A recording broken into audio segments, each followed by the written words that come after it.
we should keep in mind that it's our story. It's really easy to fall into the trap that if you have a particular diagnosis or a particular way that you've experienced recovery or well-being, that that is the way that everyone experiences it. So if you look at a particular diagnosis, for example, bipolar or schizophrenia, it might be easy to think that this is the thing that worked for you, and this is how I experience it. So therefore, this is the way that everyone's going to experience it.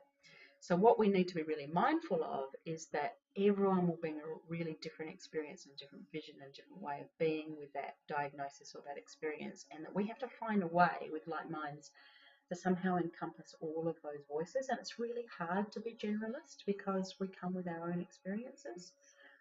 But if we're going to use the Like Minds messages to make sure that people are changing their attitudes and behaviours, we have to be really mindful that someone else with the same experience of us might experience it very, very differently, and you may not even agree with how they see the world, but it's important that we bring those worldviews with us when we're going on this journey.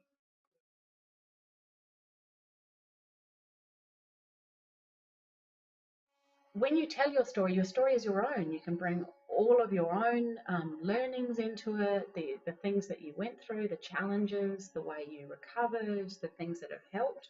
But I think when you tell your story, some really important things to keep in mind, and that is your own personal safety. And something that's often forgotten is the safety of your audience. So even if you're dealing with a blog or a script or a film, um, or even a dance piece or something like that, we will often be really good at bringing all the challenges and solutions out of our story, but we haven't yet kept in mind how our audience is going to react to that. And some of the things that we may have been able to deal with in our lives, some of the traumas that we've dealt with, our audience, they still might see that as triggers. So we have to kind of step back from our project sometimes and look at it with that impartial eye and say, if there is anything in this that I could possibly be triggered by, or someone could possibly be triggered by, what are those points in my story? And is it important for me to tell this part? Who am I telling it for? Am I telling it to get it off my chest? Am I telling it because I think it's hard hitting and exciting and interesting? Or am I telling it because if those are not the right reasons to tell it? If you're going to tell, for instance, past experiences of trauma, you might have dealt with that, but your audience will not have necessarily dealt with that, and that can be really hard. When I deal with people dealing with, for example, feelings or experiences of suicidality and that behaviour, we wouldn't, for example, we would make sure that the story of methods are left out, that actually we can say something like, I experienced feelings of suicidality in my teens and my 20s, but the focus should be on how I recovered from that and how I got through that, rather than that experience, that fine-tuned experience themselves. The same as trauma.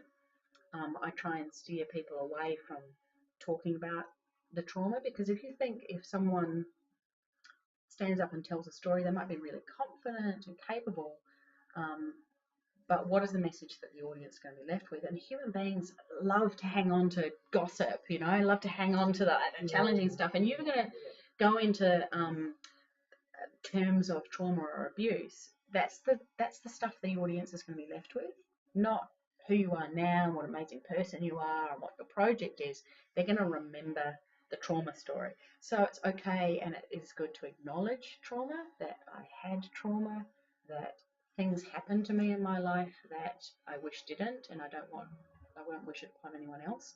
But you don't need to give details of that trauma, because not only will it trigger your audience, but you walk away from that moment where you've told your story realizing afterwards, when you debrief, that I didn't feel really safe, or actually there were people in that room that I wish I hadn't told that part too. So it's much better to not reveal as much and focus on the Like Minds, Like Mind messages, and focus on the recovery part and positive learnings from your story than it is on the really challenging things. We need to acknowledge that those challenging things exist, but not focus on the details.